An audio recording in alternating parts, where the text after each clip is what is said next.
Hi everyone, you are listening to YachtFemme on Yachting International Radio, where we discuss women in yachting.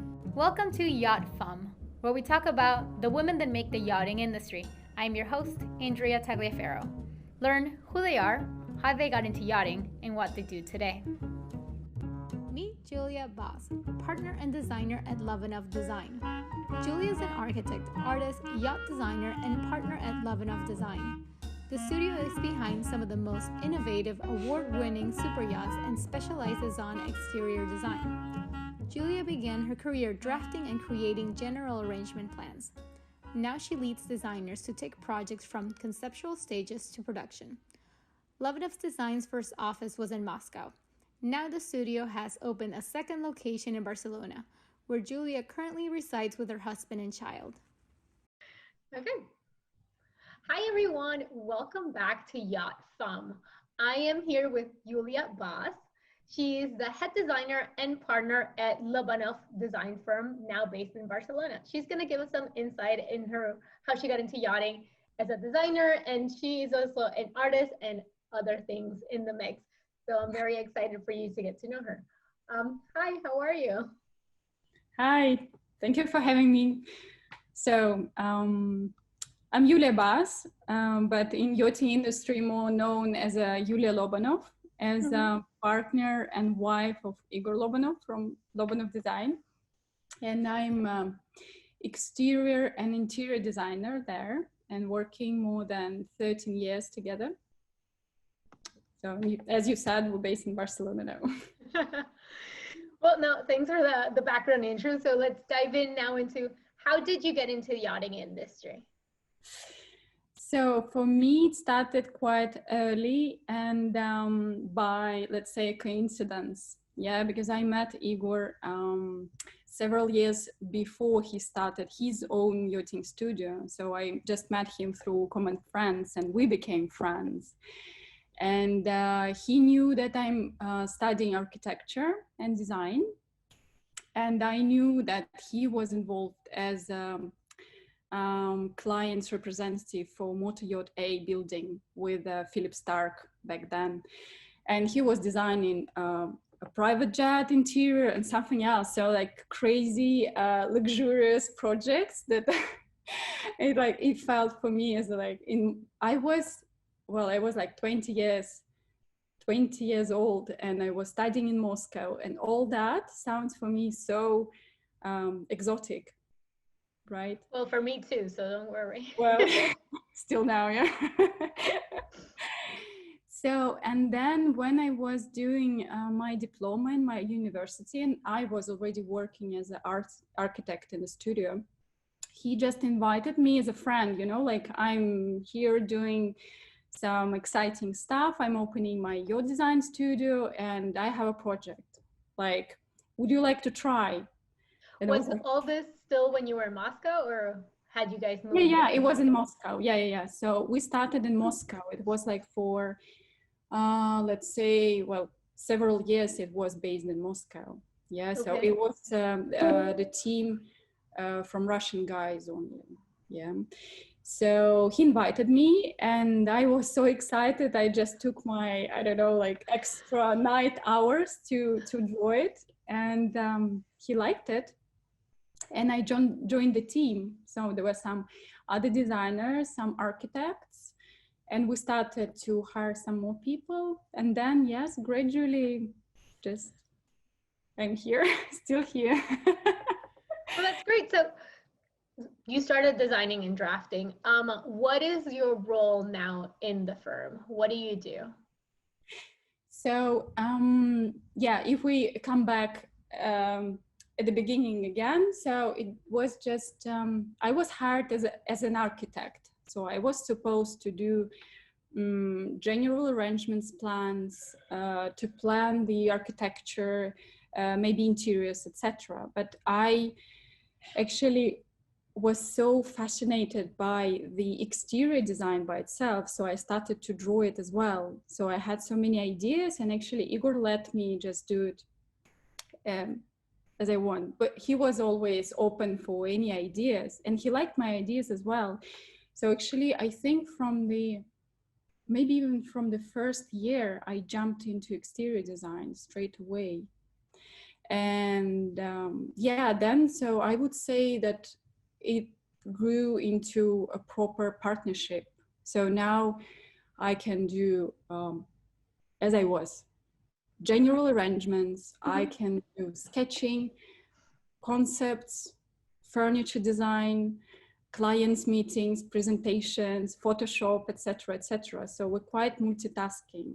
For the last 2 years, I was learning how to delegate and how to manage the projects. Yeah, by developing the ideas, but using other architects and designers. Yeah, so it's more like a leading. What kind of projects do you take on? Do you have a focus, size of the yachts, or do you go do yachts, homes, and I don't know, planes as well? So what does the firm focus on?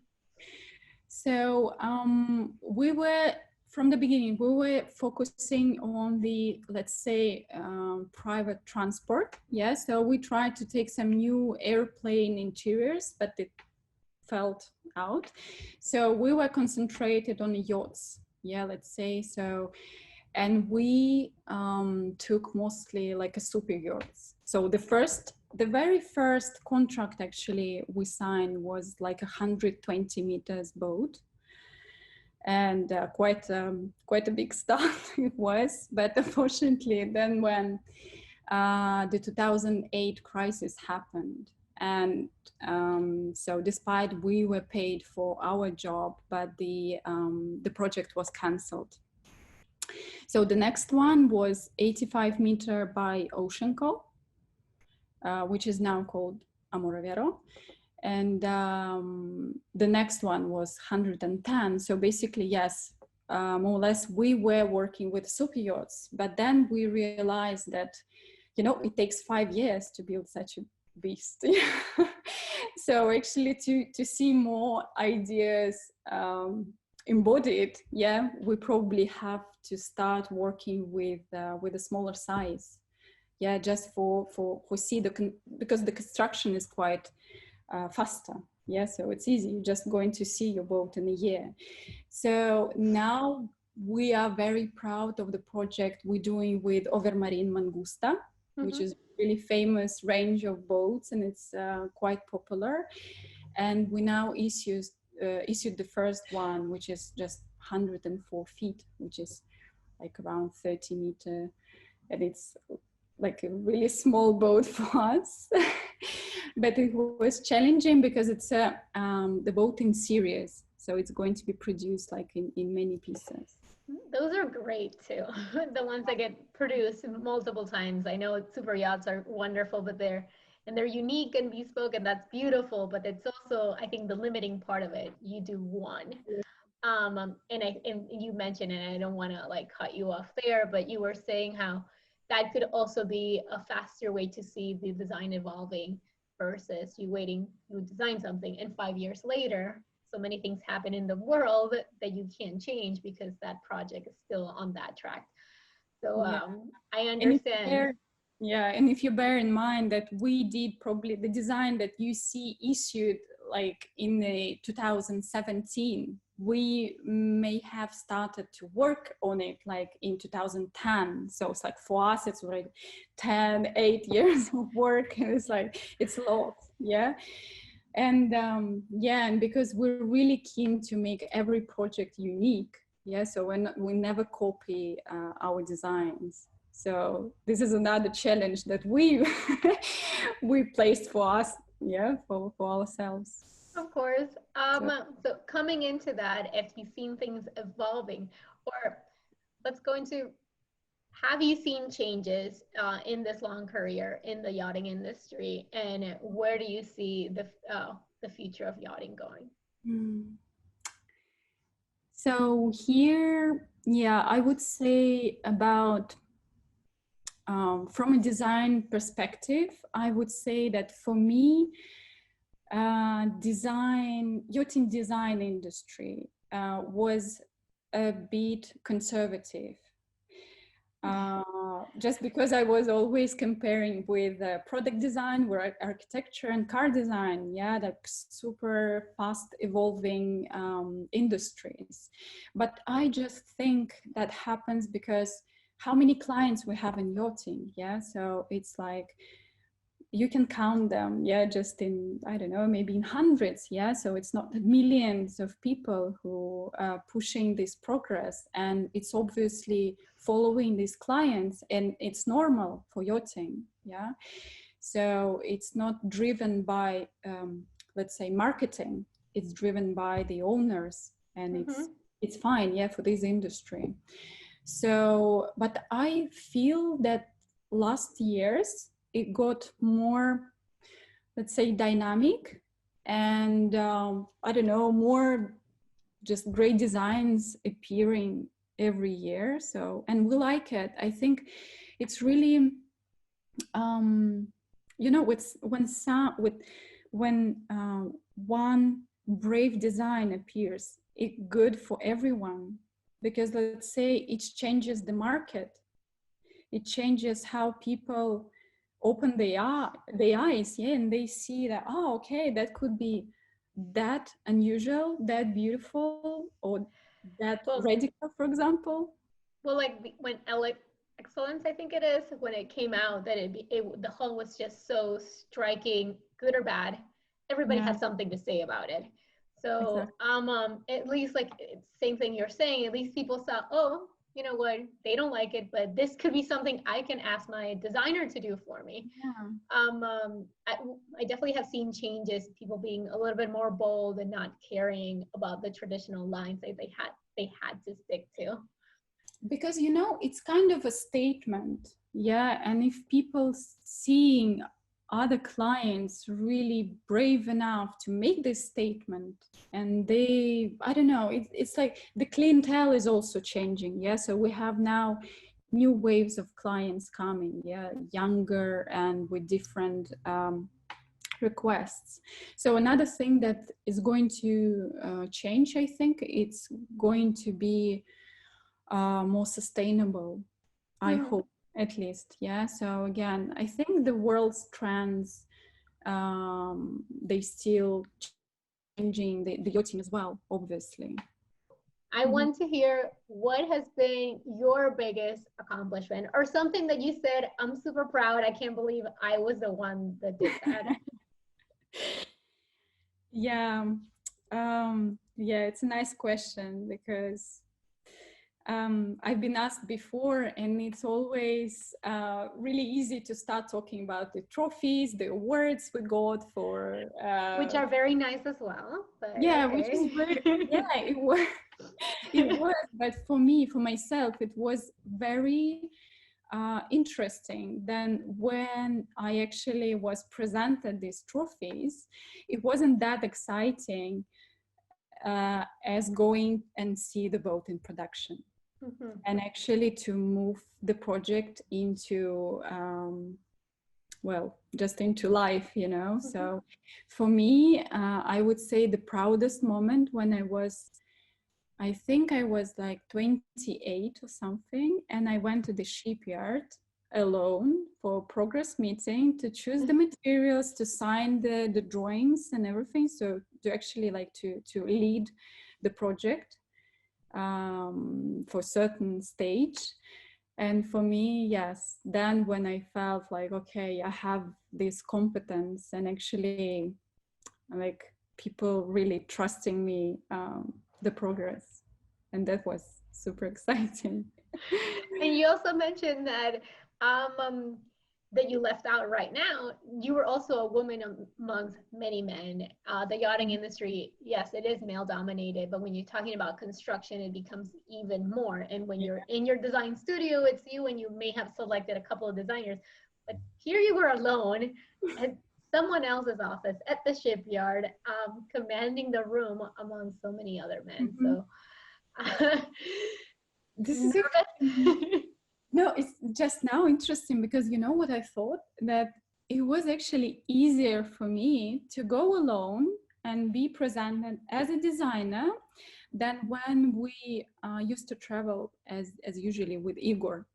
when I was like assumed as a secretary or girlfriend, or like young pretty girl. Yeah, what do you do with this designer? Yeah, it's like obviously just hanging around. So here it was no question. So I just came and I was signing the thing. Yeah, I was telling what to do or how to correct the thing. So I feel that it's really controversial, you see. So I was side by side with my partner, but because of that, I was assumed as just like the plus one. Plus one, exactly. Yeah, like adding one part, just for Correct. making a nicer picture or what, I don't know. And when people actually realized that this part of the job is mine, they were like, really? Okay, nice to meet you. Yeah, it was like really, but I mean, it takes time. I don't know how, but I never got really offended by that. Like, let's say, I would say from people around me. Yeah, so from people who are distant. But it's very painful when it comes from people who are near you, I would say.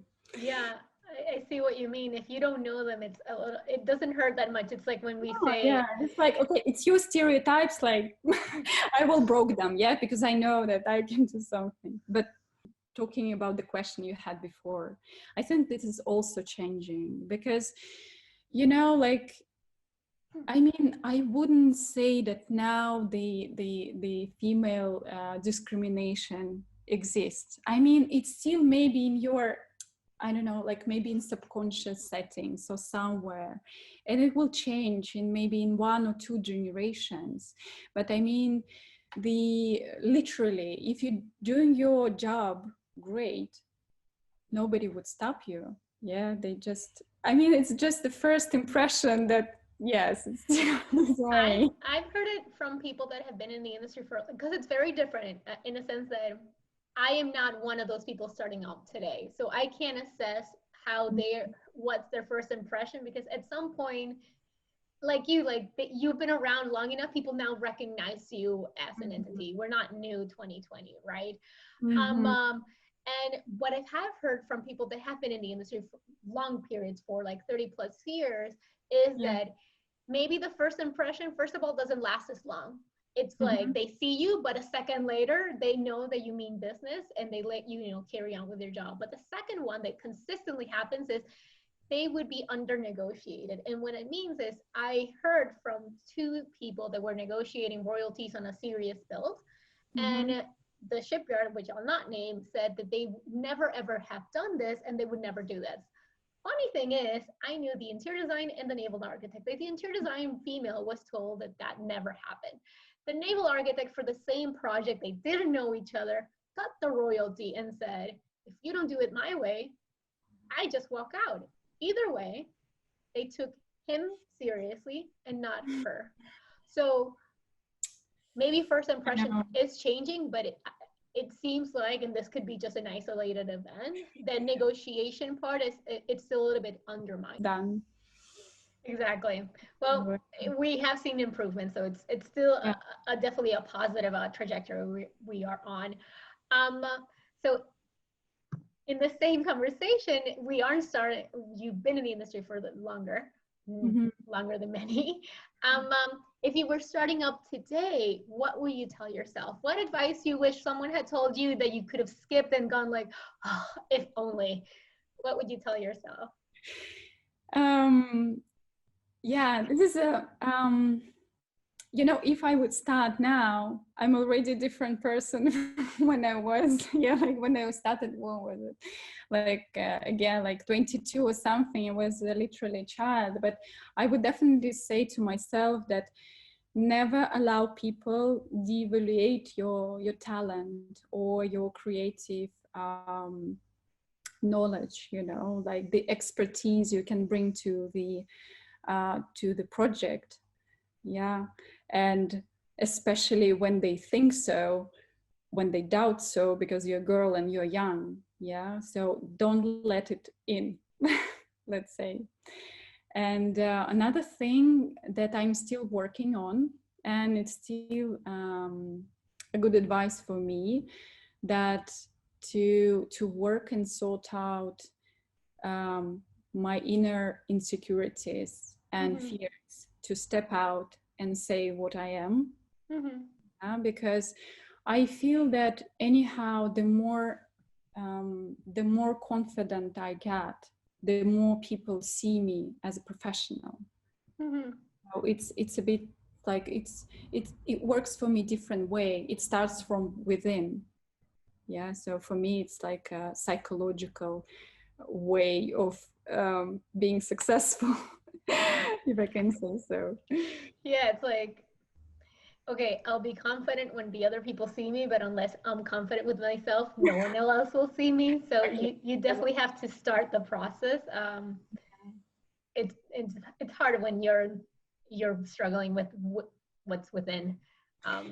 Yeah, because it happened to me, you know, in the situation when people were doubting my skills, for example, and I wasn't protecting myself. And then the question to me, why didn't I? Yeah, so it's not the question to these people. They were like, okay, they were provoking me in a certain way, but people do, and life do provoke us. So, but the question to me, why I felt defeated then. So that's great. Be strong. Be mentally strong. Well, thank you so much for taking the time and talking to us and letting us into your journey. We look forward to seeing so much from you. Thank you, Andrea. Thank you for inviting me. It was a pleasure.